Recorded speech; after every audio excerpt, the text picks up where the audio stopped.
Chronicles 1, Part 1. This will be a short video. I've passed through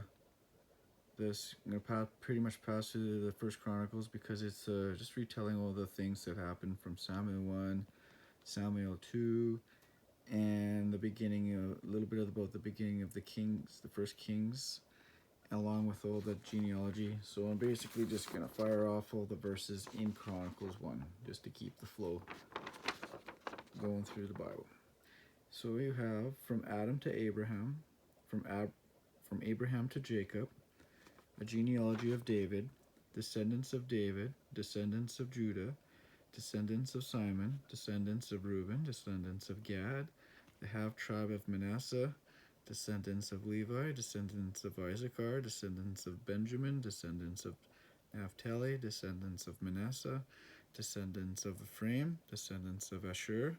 a genealogy of Saul, a genealogy of the returned exiles, Saul's genealogy repeated, the death of Saul and his sons, David anointed king, David takes Jerusalem, David's mighty men, the mighty men join David, the ark brought from Kirath Jearim, Uzzah and the ark, David's wives and children, Philistines defeated, the ark brought to Jerusalem, the ark placed in a tent,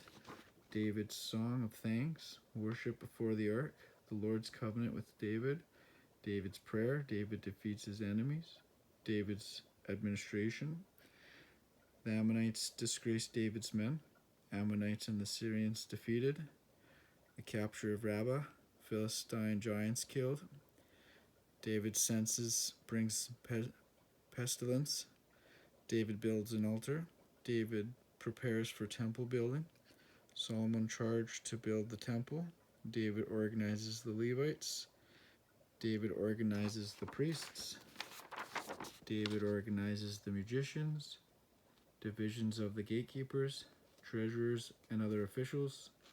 military divisions, leaders of tribes, David's charge to Israel, David's charge to Solomon, offerings for the temple, David prays in the assembly, Solomon anointed king, and the death of David.